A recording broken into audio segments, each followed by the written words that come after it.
Hello and welcome to the School Environmental Safety Incident Report Work Group, or SESIR, as many of us frequently call it. My name is Brooks Romanek. I'm the Deputy Director here at the Office of Safe Schools, and I greatly appreciate your interest in this important topic and your participation in today's work group. I want to begin by letting you know that this meeting is being recorded. And it is a public meeting. As such, all members are all are welcome to listen in. However, our focus will be geared toward our specifically tasked work group members. And for this reason, if you are not an identified work group member, please submit your comments to us within the chat, and they will be taken into consideration and folded into further conversation and discussion. I have some wonderful assistants helping me today, namely the technology piece. So Julie, if you can advance the slide for us, we'll go ahead and jump right on in.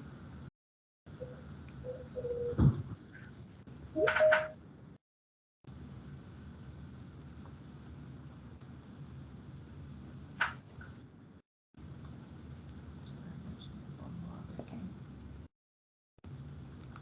And eventually the slide will advance. Okay. Excellent. Okay, we're going to begin with some brief introductions. Next slide, please. I think I might need a clicker. I don't know how that works. So, our work group is composed of a number of representatives from a wide range of different perspectives and areas of expertise, namely superintendents, the Office of the Attorney General, the Florida Department of Law Enforcement, the Florida Department of Education, the Marjorie Stoneman Douglas High School Public Safety Commission, district and school administrators, and MIS directors, as well as a representative from a state attorney's office.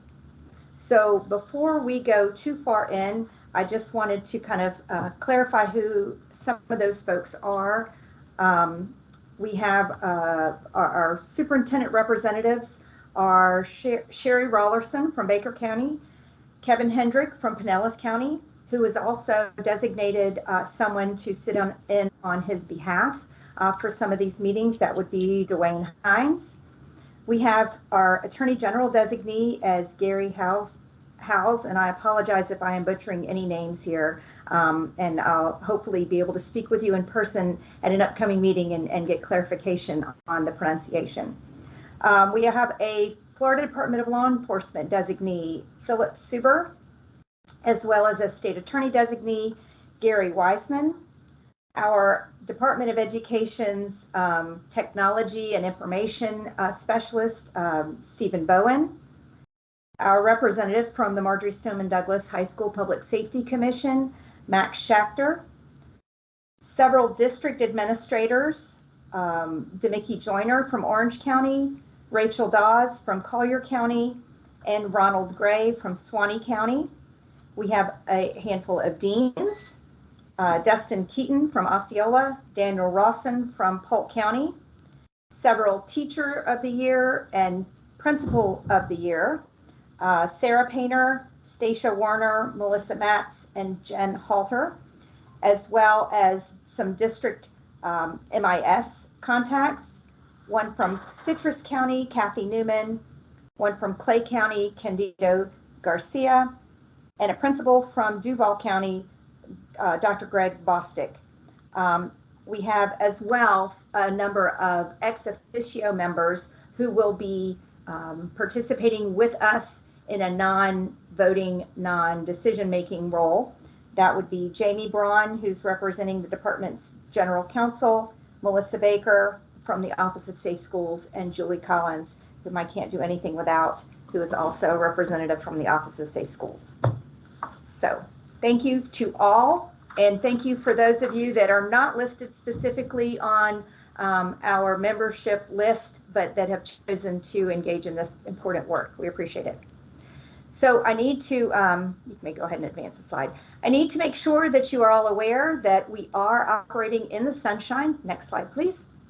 And as such, I have a number of slides that I want to run through with you all briefly, just to clarify what that means and how that impacts our work. So open meetings by law in Florida are also referred to as the Sunshine Law, and it means that basically anybody is welcome. Decisions are made with the the public being aware of those conversations and decisions, and this applies to this group very importantly for the work that we are addressing here. Next slide, please. So for that reason, we are taking minutes of this meeting, and we will be providing reasonable notice. I believe it's about a week in advance of meetings that are going to occur, and the opportunity to be heard. Can't do this. Sorry. Next slide, please. So I need to pause just a moment. My apologies. Can you pause the?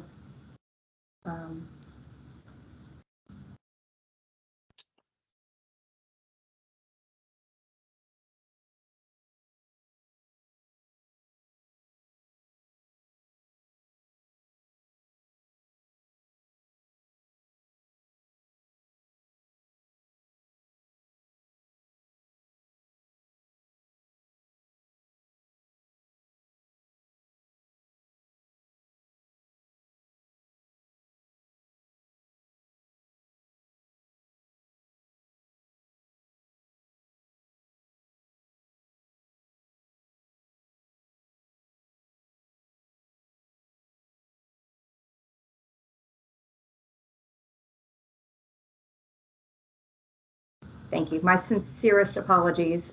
We needed to make sure that there were some other folks included in this that were otherwise not looped in. So apologize for that pause. Again, speaking to the matters of what a sunshine meeting looks like, anytime 2 or more members of this designated group, this work group task force, are coming together, that would be the opportunity to meet in the sunshine. So for that reason, if any of the members that I identified earlier of this work group choose to interact, and we'll talk about more specifically what that might be, you have to notice that meeting, and it's considered official. Therefore, please refrain from discussing these matters with any other group member outside of the confines of the official meeting time, just to keep you and us and everybody out of trouble. So next slide, please. What that would potentially look like, if the slide will advance. There we go. A meeting might include telephone conversations, virtual meetings, text conversations, emails, or Microsoft Teams chats, team chats, and certainly social events when you might be in person engaging. It does not mean you can't speak to these people outside of the confines of this official meeting. We just can't be discussing any of these matters in that realm. So thank you for understanding that. Next slide, please. As well, you cannot be a conduit to pass information through someone else to a fellow team member or work group member. What's important to realize is it's not just that this is what the law says, although that's important enough, but there are potential consequences for violating the Sunshine Law, such as monetary fines, attorney's fees, civil actions, criminal penalties, and potential removal from office. So just want to clarify that, lay that out before we get going. The next section pertains to public records. For the most part, this group will have public records that are held by our office as we are documenting via meeting minutes and any other correspondence. However, if for whatever reason you are working as a subgroup of this committee and you create some public records, you want to make sure that those are saved for posterity and included as well in case someone requests those items for a public records request. So there are a number of slides on that. I'm not going to read through these next probably 5 slides or so, but I would ask when we share this PowerPoint back with you that you peruse that if you have any questions whatsoever, and we can certainly discuss that at our next our in-person meeting if there are any questions as it pertains to what public records retrieval and savings would look like. So thank you, Julie. If you'll advance to the next header slide, that would be this one. Thank you.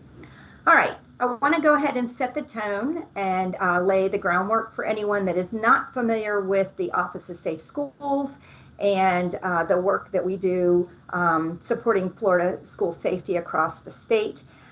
February 2023, so next February, will mark the 5th year since the tragic events at Marjory Stoneman Douglas High School.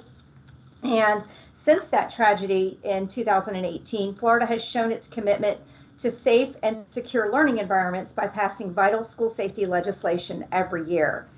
In 2018, Senate Bill 7026 established the framework for school safety in Florida, which included the creation of the Marjory Stoneman Douglas High School Public Safety Commission and the establishment of the Office of Safe Schools.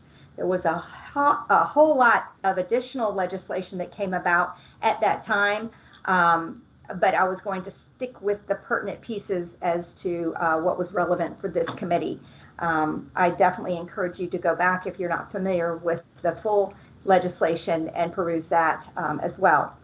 Furthermore, in 2019, the legislature implemented recommendations for the Marjory Stoneman Douglas High School Public Safety Commission in Senate Bill 7030. And the State Board of Education also approved a SESIR rule to clarify the reporting of incidents that are either criminal or represent serious breaches of the Code of Student Conduct. Then in 2020 and 2021, more legislation came about through Senate Bill 70 and Senate Bill 590, as well as the State Board of Education's adoption of Rule 6A-1.0018 for school safety requirements and monitoring, which further outlines requirements relating to school safety, reporting, monitoring, and training. And then most recently in 2022, House Bills 1421 and 899 brought forth additional requirements. And while not specifically related to SESIR and the purposes of this work group, it is clear that school safety remains the highest priority within Florida and is something we must get right. So the reason we've come together, it all stems from the Marjory Stoneman Douglas Public Safety Commission, as well as a grand jury report that was recently released. The MSD Commission is chaired by Pinellas Sheriff Robert Galtieri and is tasked with monitoring implementation of school safety legislation. This group, back in July, called for a SESIR work group to come together and review the law, review SESIR data collection and reporting across Florida school districts, and to make recommendations on how to achieve accurate reporting at the school level, data collection at the school level, and accurate reporting to the Florida Department of Education. Similarly, in 2019, Governor DeSantis petitioned the Florida Supreme Court to impanel a grand jury to examine several things. Rather than read the slide to you, I'm going to drop right down to paren D, which states whether school officials violated and continue to violate state law by systematically underreporting incidents of criminal activity to the Florida Department of Education. This leads right into SESIR reporting. And one of the statements that was made within the grand jury report is that concealing the fact of the existence of negative and or criminal behavior, whether as an inadvertent consequence of misguided policies or as a direct result of intentional malfeasance, has unfortunately become a disturbing pattern in Florida schools in more recent years. So this has definitely led to the impetus for our group to come together to address some of the concerns that have been raised by both MSD and the grand jury report, and determine what can we do to evaluate those current procedures and make recommendations for improvement. So there are two separate but similar calls to action here. And so we will be utilizing this SESIR work group to address both. First being to look at improving SESIR data reporting, the accuracy, consistency, and uniformity across the state, and then also to provide recommendations to both MSD and the Department of Education for rulemaking purposes. So to ensure that we all understand what SESIR is and how we can move forward, we need to discuss what is SESIR. SESIR, and the long title is headed here, as I've already identified. We collect data on 26 incidents of crime, violence, and disruptive behaviors that occur on school grounds, school transportation, or at off-campus school-sponsored events. This would be any 24-hour period, 365 days per year, round the clock. And it could be by students, could be by staff, it could be by other adults, and it could be by folks that we don't even know who committed the crime. That is often the case in vandalism situations. So the incidents are reported by schools via their district's data system, which uploads the data to the Florida Department of Education. And then we, in turn, at the Department of Education, share information or data as requested to the feds. So the SESIR rule was initially approved back in May of 2020, and the current rule was approved in July of 21 by the Department of Education, or the State Board of Education rather. And this establishes incident definitions, what incidents must be reported in SESIR, kind of the wheres and hows of this. We will be providing you with a link so that you can access this rule and better understand what it means and how it is to be utilized.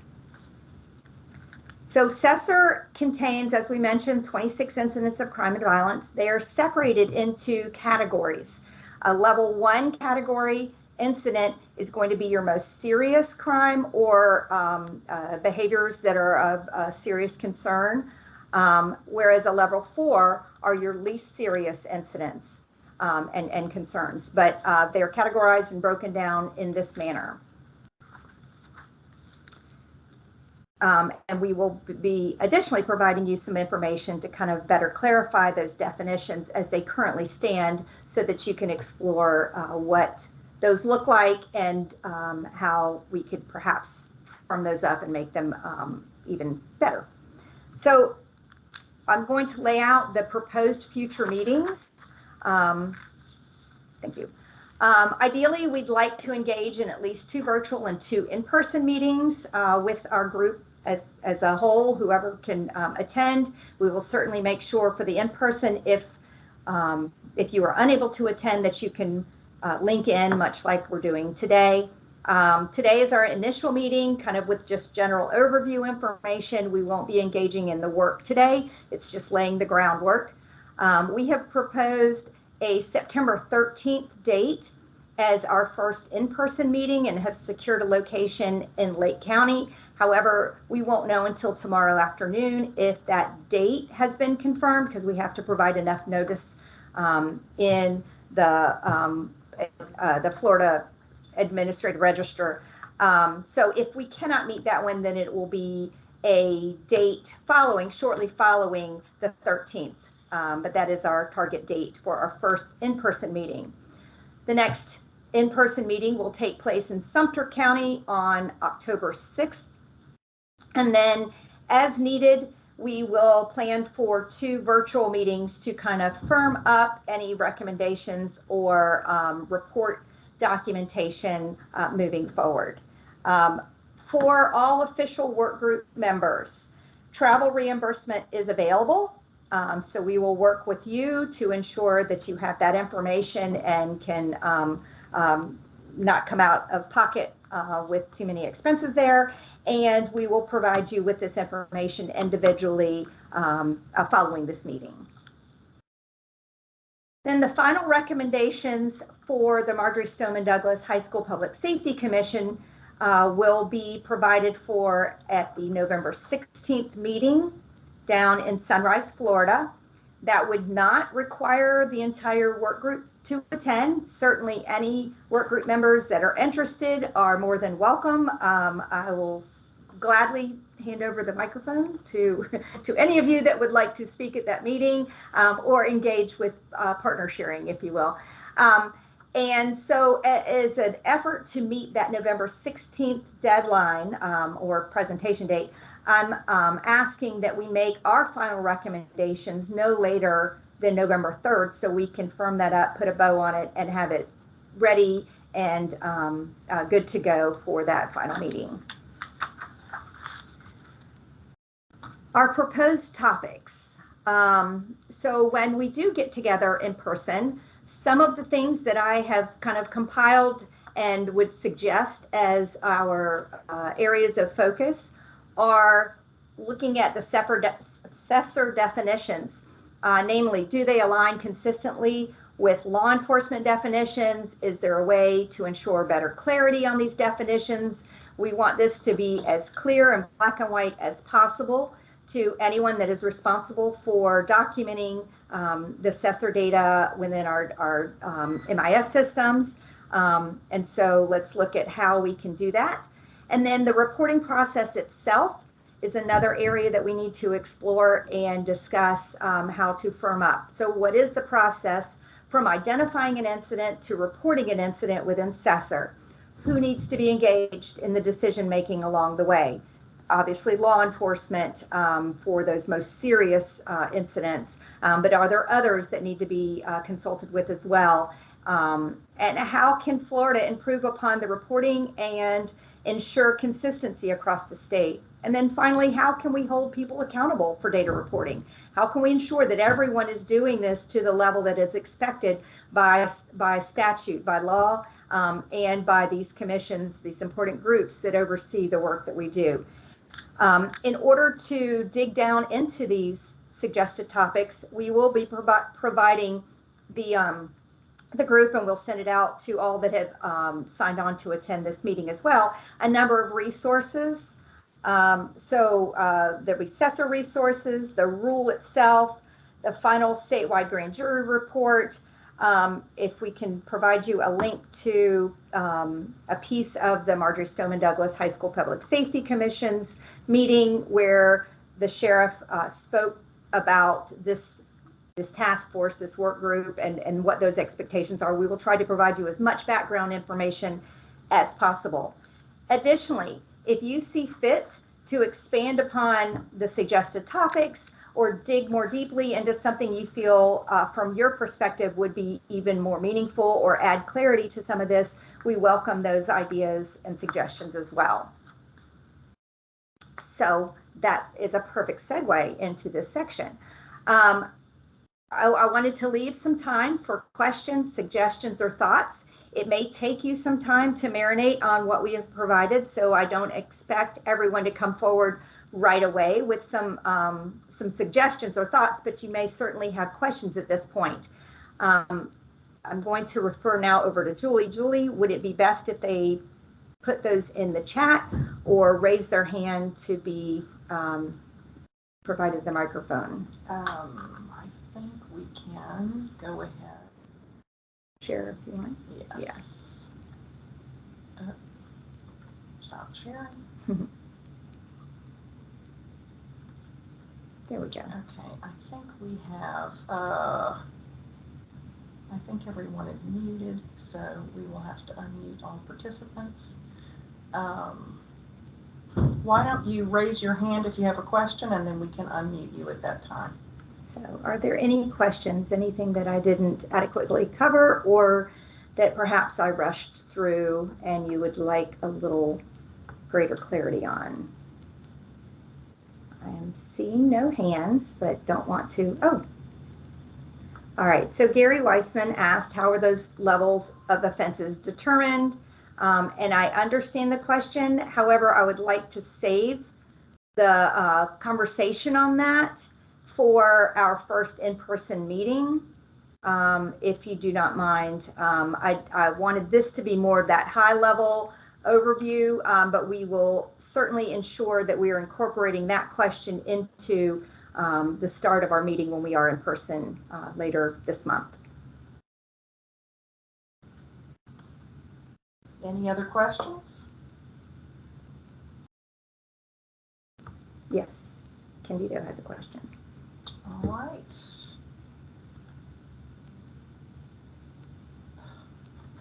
Julie's working on it, Candyman. I'm trying to figure out how to unmute people. Okay, your mic is open, sir. All right. Or not. Yeah, you may have to unmute yourself. Can you hear me? Can you hear me now? All right, Candido, you are welcome to speak now. Hey, can you hear me? Oh, barely. Yeah, you'll have to. You'll have to yell from the roof. Yes. No. Okay. All right. I'll try my best here. Well, just let you know. I know I invited our people in Clay County who are involved with our discipline and SESIR. And that's inclusive Yes. of my state reporting person that works with me, as well as our vendor, who's the state reporting project manager, because this past year we actually onboarded to a new student information system, Synergy, vendor is EduPoint, and we've been working through all the state reporting aspects that, to make it work and report to the state, and that's inclusive of the SESIR piece as well and student discipline. So we are working with that, but then also, how it is nowadays, that change of personnel has been kind of crazy, and I know a little while ago we had um, people who moved down to Hillsborough who went and followed Addison Davis too. So but still, I know for some of us, we're still trying to learn. We even spoke about the possibility of conducting some training internally, and but we'll continue to internally, at least, to try to improve what needs to be reported. But then, of course, meeting with your committee, hopefully that will help to improve things within Clay. Well, we appreciate your level of engagement, and I thank you for thinking to maybe bring forth a team. Certainly, you are the designated work group member, but that doesn't mean it's limited just to you as far as listening and engaging in some of the conversation, at least at your level. I appreciate the fact that you all are still learning. But that also gives us an opportunity to look for ways that we can improve that process. How can we bring not just Clay County up to speed, but how can we bring others up to speed that may be going through some of the similar challenges that you're experiencing? So thank you. We look forward to working with you. Any other questions? Comments? Suggestions?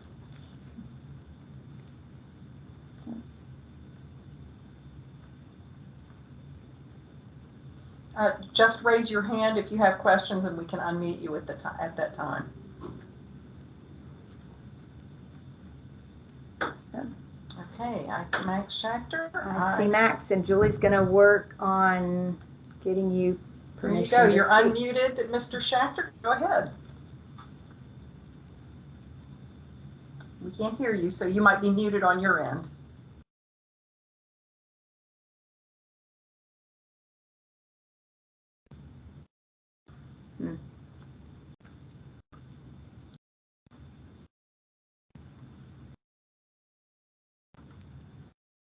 We can't hear you, so I'm going to double check and make sure that you were unmuted. Nope, he still has. So Commissioner Schachter, if you will see if you could unmute yourself. Yeah, you're unmuted on our end, but you're muted on your end. So you'll have to, in the upper right, click on the microphone and unmute your team system. Darn, I apologize. There you go. Oh, there we go. Can you speak? He may have dropped off. Oh, darn. Okay, any others? If you have a question or comment, just raise your hand and I'll unmute your mic. Oh, Here's someone.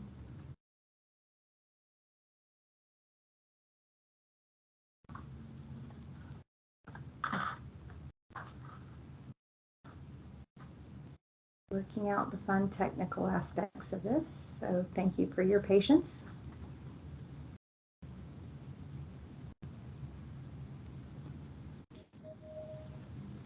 Maybe people dropping off instead. Oh, there's, okay.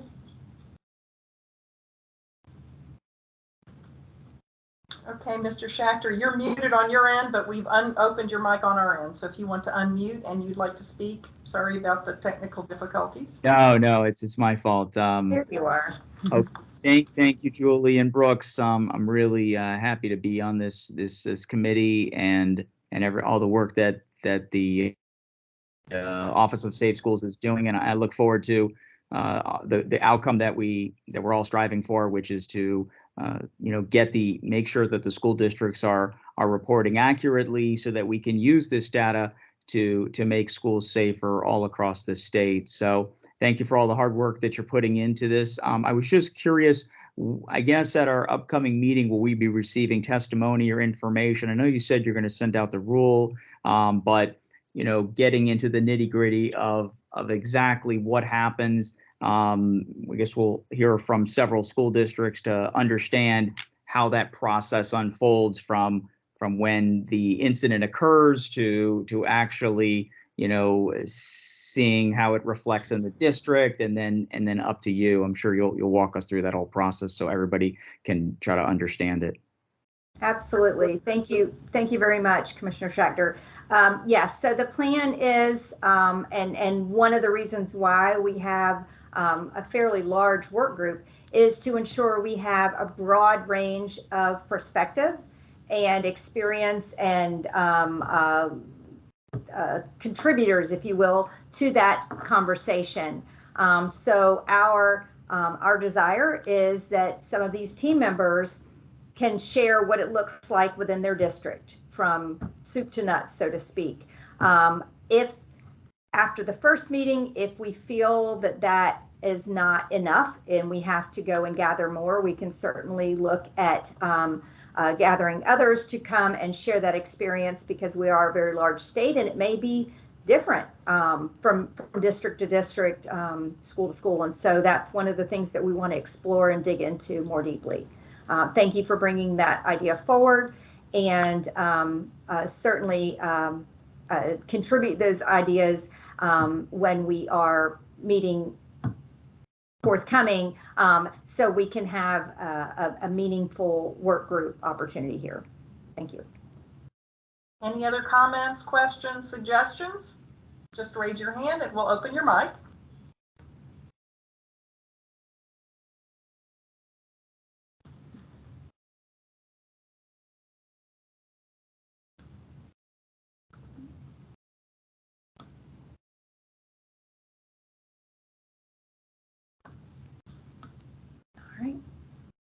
Well, I do not want to hold you any later. I know everybody's busy. Oh, there's a comment. In other states, we're going to bring it up so I can see the chat. In other states, the DOE requires that teachers be alerted of SESIR students for 3 years via electronic means in the SIS using seating charts or reports. Is this something that state will be adding?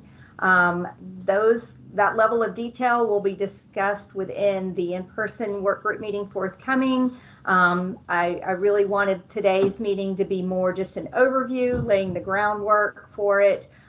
So I appreciate the question, and we will fold it in and ensure that it maybe gets brought forth for in-person meeting in later this month. But I'm not in a position to be able to answer that at this time. Thank you for understanding. So, I feel like I'm in Ferris Bueller. Anyone? So, please do not feel like this is your only opportunity to ask questions. I know we want to work in the sunshine, and so being engaged in serious conversations will need to wait until we are in a large group publicly noticed setting. However, if you have specific questions about the logistics and the details and any of this overview information, please feel free to reach out to us in the interim, and we will ensure that you get the answers you need.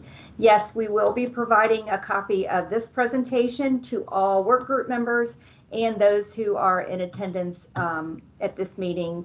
You may forward it to others as needed within your working environment.